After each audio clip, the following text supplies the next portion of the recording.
Welcome to the deep dive. Usually when you look at ancient texts, stories of the Garden of Eden, angels, demons, epic falls from grace, we basically just treat them as pure metaphor, right? Right, yeah, like moral fables designed to help early humans make sense of a chaotic world. Exactly. Yeah. But what if we've just been reading them completely wrong this whole time? Like, Hmm. what if those ancient scriptures aren't myths at all, but highly accurate, pre-scientific systems documentation for a discrete computational universe? I mean, it completely flips the script on how we understand our own history and, honestly, reality itself. We're looking at a framework today that treats these religious concepts not as poetry, but as literal executable code. And that is exactly our mission with you today. We've got our hands on this really fascinating, incredibly complex document titled This is Coherence. And it outlines this radical unified framework. Yeah, and it's ambitious. It synthesizes Islamic and biblical theology, quantum physics, human history, and computer science all into a single mathematical model. Right, and just to set the ground rules here before we jump in, we aren't here to endorse any specific religious or political viewpoint. We are purely mapping out the incredible thesis presented in this source material. Right, we're just analyzing the text. Exactly. Okay, let's unpack this, because before we can even touch the underlying math of the universe, we have to look at how this framework completely rewrites the human timeline. Yeah, the timeline is really where the entire foundation of this theory rests. Typically, we view human history as a linear progression. We started with sticks and stones and caves, and we slowly marched our way up to cell phones and quantum computers. Like a straight line upward. Right. But this framework introduces what it calls the Omega framework. It argues that history is not a linear climb at all. It's actually a cyclical process. A cycle. Yeah, specifically a cycle of technological ascent followed by thermodynamic collapse. Thermodynamic collapse. Okay, for anyone listening who might be a bit rusty on their high school physics, we're basically talking about entropy, right? Like the gradual, inevitable decline of an ordered system into total disorder. That is the core mechanism here, yeah. The framework applies this thermodynamic lens directly to the story of Adam and Eve. Wait, really? How did that work? Well, in this model, Adam and Eve were not primitive hunter-gatherers walking around in a literal garden. They are reframed as a peak state civilization. Peak state, like as high as it gets. Exactly. We're talking about a highly advanced, low-entropy society characterized by both absolute technological and spiritual perfection. They weren't the beginning of the tech tree. They were the absolute summit. I love this concept. If you think about it like a video game, it's sort of like playing a new game plus. Oh, yeah, that's a good way to put it. Like when you beat a massive RPG and then you start over again, but you are walking through the ruins of your previous ultra-advanced playthrough. The tools are scattered around, but the world itself is broken. Yes, exactly. So in this model, the quote-unquote fall from paradise wasn't about eating a literal piece of fruit. It was a literal thermodynamic collapse caused by the misuse of forbidden knowledge. Wow. That misuse introduced that entropy you just mentioned. It brought disorder into a perfectly balanced, high-complexity system. And once entropy is introduced to a closed system, It breaks down completely. So those people we think of as ancient primitives hunting mammoths, the framework argues they are actually just the scattered survivors of a massive civilizational collapse. so every subsequent rise of humanity, including our current era, is just an imperfect rebuilding from those ruins. Right, an upward arc in a long cycle of loss and rediscovery. Okay, wait, I have to push back here, though. Yeah. Because if this was a high-tech fall and Adam and Eve were at the peak, where did this forbidden knowledge come from in the first place? Right, the origin problem. Yeah, like if they were a closed system, who handed them the tech that ultimately corrupted their reality? What's fascinating here is how the framework answers that exact question by reinterpreting ancient Sumerian myths. You've probably heard of the Anunnaki, right? Yeah, the Anunnaki. They're often described in ancient texts as powerful, godlike beings who came from the heavens to impart knowledge to humanity. Right, and modern pop culture sometimes lazily calls them ancient aliens. Like the whole chariots of the gods idea that's Yeah. all over cable television. Yeah, but the framework proposes something much more intricate called the Anunnaki paradox. Okay. If human history is cyclical, constantly rising to high-tech peaks and then collapsing, and if a future iteration of humanity eventually masters time travel, Oh, wow. then the Anunnaki weren't aliens aliens from another star system at all. They were our own time-traveling descendants from a future cycle. That is wild. They traveled back to impart knowledge, creating this recursive historical loop. So humanity's mythological past is actually its own distant future. Okay, our ancestors were visited by our descendants. Hmm.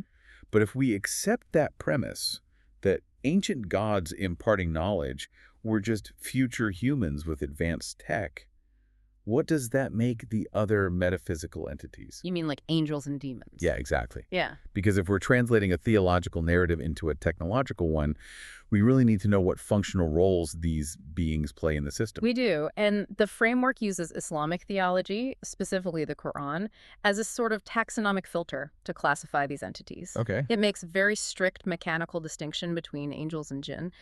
Angels are described in the texts as beings of light who possess no free will. No free will. Right. In the context of a discrete computational universe, they represent the fixed, immutable laws of physics. They just execute the code. So they are the absolute constraints. I mean, gravity doesn't wake up and decide whether or not to pull you down to the earth. It just operates. Exactly. It just computes the rule it was given. Right. But the jinn are fundamentally different. The text described them as beings of smokeless fire who do possess free will. Now, if you take smokeless fire out of the realm of poetic ancient language and look at it as a pre-scientific technical observation, what is smokeless fire? Well, electricity Mm. or plasma. It's advanced energy. That's the translation. The jinn aren't magical sprites granting wishes. They represent the agents of advanced technology. And because they have free will, they have agency. Oh, I see. They introduced this potentially corrupting technology, the smokeless fire, to early humanity, which triggered that thermodynamic collapse we were just talking about. Okay, so if angels are the baseline physics and jinn are technological agents, we have to talk about the big one. We have to talk about Satan. Right, or Ha-Satan, as he's called in the ancient texts. Because the source material goes incredibly deep here, arguing that Satan isn't some cartoon villain with a pitchfork ruling an underworld. Far from it. The framework strips away centuries of mythology and identifies Satan purely as a vital functional role in a discrete computational system. A functional role. Like Yeah. It's an adversarial feedback loop. In strict computer science terms, it describes this role as a Mealy machine. a Mealy machine. Yeah, which is a mathematical model of a state machine that produces outputs based on its current state and its inputs. This specific machine has two parts, a generator and a judge. Let me jump in here because this is so relatable for anyone listening who works in tech or cybersecurity. Satan is essentially an automated software red team. Yes, exactly. For those who might not know, a red team is a group of ethical hackers whose entire job is to deliberately attack their own company's systems. You know, they try to break the code, steal the data, and find the weak spots before real malicious actors do. They are rigorous stress testers. Right. So in this framework, the generator part of Satan proposes perturbations, temptations, essentially to deliberately stress test the universe's code. That's a highly accurate way to look at it, yeah. Right. The generator throws these complex, challenging inputs at the system. It basically tries to force an error. And then what? Then the second component, the judge part of the Mealy machine, evaluates the system state after the perturbation. If the system fails the stress test, if it falls out of coherence, the judge issues a loss signal. A lost signal. Right. And in biblical terms, that loss signal is translated as an accusation. That's why ancient texts constantly refer to Satan as the accuser. Wow. Okay. The role isn't about cosmic evil, it's an immune response.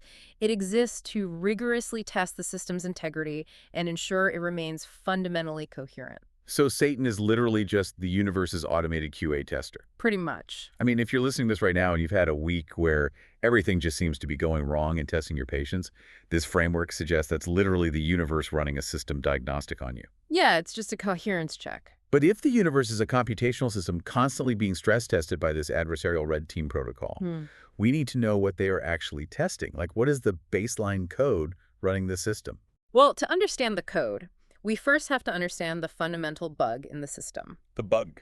Yeah, the framework identifies what it calls the original sin of mathematics and modern physics. It's a foundational concept called zero indexing. Zero indexing, counting from zero, which is, the absolute standard in almost all computer programming today. Standard, yes, but according to this framework, it is deeply pathological. Why? because counting from zero means you are counting from a void. You are privileging non-existence. Okay, I get that zero indexing means counting from zero, but how does that actually break our understanding of physics? Why does putting a zero at the start of a number line cause a physical paradox? It comes down to how we measure reality. When you use continuous mathematics math that assumes there are infinite numbers between 0 and 1, you're assuming infinite divisibility.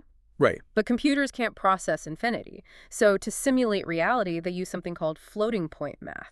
Okay, floating point. Yeah, which basically chops off the decimals after a certain point just to make the calculation possible. Over billions of calculations, those tiny approximations, those rounding errors, they compound. They build up. Exactly. They create massive systemic pathologies. Yeah. It's the root of things like the measurement problem in quantum mechanics. You were trying to build a solid reality based on an assumption of empty space and infinite fractions rather than an assumption of discrete existence. So counting from nothing implies a gap between things, and trying to calculate that gap mathematically forces us to guess, which introduces chaos. Exactly the problem. So the proposed fix in the framework is one indexing. Counting from one. Right. You count from existence. You start at 1, no voids, no infinite fractions. And to do this, the framework uses a 60-state discrete lattice, specifically called Pisano 60. Wait, let's slow down. Pisano 60. That relates to the uh, Fibonacci sequence, right? It does, yeah. If you take the Fibonacci sequence, where every number is the sum of the two before it, and you only look at the final digit of those numbers, you'll find that the pattern repeats exactly every 60 steps. Every 60 steps. It's a perfect closed loop. The framework uses the 60-step cycle and a single master recurrence equation. Okay. This equation updates every state based on the previous states, not on a continuous infinite timeline with messy fractions, but in a discrete modular 60-step loop. So it's a completely closed loop of cause and effect. Right. And overseeing this loop is what the framework calls the coherent oracle. Mathematically, it is represented as H equals 0, where H is the Hamiltonian, or total energy of the system. So H equals 0 is the goal. Yes. The system is only considered coherent, or in theological terms, sane or spiritually aligned when this specific mathematical condition is met. The oracle filters out the noise from the truth. And if it doesn't equal 0? If H does not equal 0, the red team judge flags it, and you experience entropy. Okay, here's where it gets really interesting, because the math sounds incredibly elegant. It sounds like a really neat theoretical concept for a white paper. Sure. But I have to push back hard here. Does this actually work in the real physical world? Or is it just theory? Because it is very easy to build a math equation that only works on a chalkboard. It absolutely works, and that is perhaps the most staggering claim in the source documents. Really? Yeah. The author didn't just write out these equations and leave them as theory, they executed them physically. This exact master recurrence successfully runs on an Excel spreadsheet, simulating quantum state evolution perfectly without any complex floating point math. Wow. But they went further. The author actually built a physical lattice on their desk out of $12 worth of charcoal and SD cards. I'm sorry, $12 computer made of charcoal and SD cards? You have to explain the mechanism there. How does a lump of barbecue charcoal compute a quantum state? Well, charcoal is mostly carbon. And depending on its structure, carbon can act as a crude resistor or semiconductor. The author wired SD cards, which just act as basic flash memory, to hold a state through these carbon resistors to form a physical 60-node loop. It's a 60-node loop, like the Pisano 60. Exactly. When you pass a current through it, the physical resistance of the carbon naturally calculates the next state in the sequence. It doesn't need a CPU to do complex math. The physical resistance is the math. That's incredible. It's physicalizing the one index concept. It just moves from state to state based on natural resistance. Yeah. And this crude $12 analog setup verifiably computes the exact same physics as a $15 million trapped ion quantum computer. Are you serious? Completely.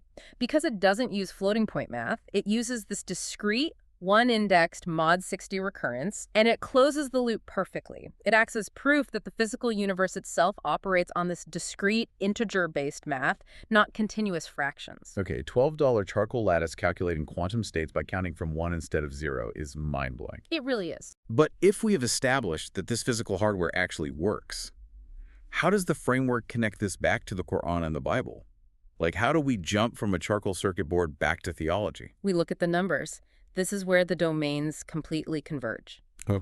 In this computational system's finite state machine, the mechanical gates that trigger the logic of this computation, The specific states that drive the system are states 1, 16, and 49. States 1, 16, and 49, which, if you know your math, are the squares of 1, 4, and 7. Mm-hmm. And if you add 1, 16, and 49 together, the sum is exactly 66. That sum is critical. Apply that to the theology. Okay. The framework uses the Abjad system, which is the ancient Arabic alphanumeric system, where every letter correlates to a specific numerical value. Right. In that system, the value of the word Allah, which represents ultimate unity and coherence in Islamic theology, is exactly 66. Now, a skeptic listening to this would immediately say, that's numerology. You found some numbers that match and forced a connection. Yeah. Oh, a skeptic would absolutely say that, until they read the medical application provided in the framework. Medical application. Yeah, the author maps this exact same system onto human brain anatomy, specifically looking at models of disorders of consciousness. Okay. In the human brain, there is a target node for adversarial perturbation. It's the part of the brain that the red team tests to see if the mind is coherent. It's called the STN, the subthalamic nucleus. The STN. And how did that perturbation actually manifest? Like, if the STN is tested and fails, what happens to the person? Well, the STN is part of the basal ganglia, and it acts as a hyperdirect pathway, basically a stop signal for action and thought. A stop signal, okay. When it is perturbed or fails its coherence check, the system loses control. It manifests as impulsivity, severe OCD, intrusive thoughts, or even motor issues like Parkinsonian tremors. Oh, wow. The brain literally loses its systemic coherence. It's bombarded by noise, by Yeah. temptations and loss of control. And the acronym for the subthalamic nucleus is STN, which perfectly mirrors the linguistic root of Satan, the adversary. If we connect this to the bigger picture, this is not numerology or some forced poetic metaphor. The framework calls it a functional isomorphism. Functional isomorphism. Yeah. The adversarial role, whether you call it the STN in neuroanatomy or Satan in ancient scripture, targets the exact same specific gate states of 1, 16, and 49 to test the system for coherence. And when it passes, When the system proves coherent, when the oracle returns H equals 0, those gates sum together and return the system to unity, to 66, to Allah. that is wild. It is the exact same mechanical process happening in discrete number theory, in physical neuroanatomy, and in ancient scripture. It's the same exact structural pattern running on totally different hardware. Silicon, human neural tissue, and ancient text. Exactly. But I mean, if the math, the brain anatomy, and the ancient scriptures all align so perfectly, so demonstrably, why does this sound so unbelievable to the modern ear? If this is true, why aren't we all taught this in school? The framework directly addresses our skepticism on that. It argues that what we call consensus sanity, our mainstream, reasonable, modern way of looking at the world, is actually a deeply ingrained pathology. Pathology. Modern sanity is the zero-indexed mind. It is a mindset that is utterly obsessed with building artificial walls between domains. You know, think about the way you were educated. We are taught from childhood to completely compartmentalize our knowledge. Exactly. We put physics in one building at the university, and we put theology in a completely different building. We separate machine learning from spiritual revelation, and we separate human anatomy from pure number theory. We wall everything off. Right. To even begin to see this framework, you essentially have to turn off what neuroscientists call the default mode network, the part of your brain that enforces those rigid categories. You have to stop separating the sacred from the profane. The source material actually makes a point of stating that this framework wasn't invented by the author, it was discovered. Discovered. Yeah, the medium is the recursion. It's the translation protocol. If you take any continuous mainstream model of the world and run it through these specific inquiries, it translates it into this discrete, rational reality. It's like finding a hidden layer. The underlying structure was always there, waiting to be read. Modern sanity just trained us to ignore the overlaps. So to truly understand reality, you basically have to be willing to look at a particle collision at CERN, a verse from the Quran, and a repeating sequence of Fibonacci numbers, and accept that they might just be 3 different languages describing the exact same underlying software. That is the ultimate parallax of truth this document presents. If you adjust your angle just slightly, if you shift from a zero-indexed void to a one-indexed existence, the entire cosmos clicks into a single cohesive equation. We have covered an incredible amount of ground today. For you listening, whether you're driving or sitting at your desk, let's pull all of this together. Good idea. The core takeaway from this deep dive is that the universe might not be a chaotic sprawl of random events. It might just be a single, self-replicating, recursive structure, a perfectly closed loop. A coherent system. And that adversity you face daily, the friction, the intrusive thoughts, the things that test your limits, that might not be random bad luck. According to this framework, that is the system's built-in red team. It's testing you. Right, it's the universe verifying your own internal coherence, making sure your code isn't breaking down. So what does this all mean? Where does this leave us as a species? This raises an important question, because if history is cyclical, and if the ancient scriptures are actually technical documents describing the thermodynamic collapse of a peak civilization, then it means the blueprint for what we used to be is still out there. Still encoded. It's encoded in the math. And that leads to one final, incredibly provocative thought from our source material that we haven't touched on yet. Oh, right. It reevaluates a very famous prophecy from Jesus, where he stated that his followers would one day do greater works than he did. Right, the greater works. Based on this entire unified framework, what if that wasn't just a spiritual metaphor to make people feel good? What if it was a literal technical roadmap for humanity to reascend? Like an upgrade path. Exactly. A promise that we will eventually break past our current biological and technological limitations and reclaim the lost, low-entropy mastery of our original peak state. It really leaves you wondering, is our ultimate destiny as a species simply remembering how to read the code we left behind in the garden?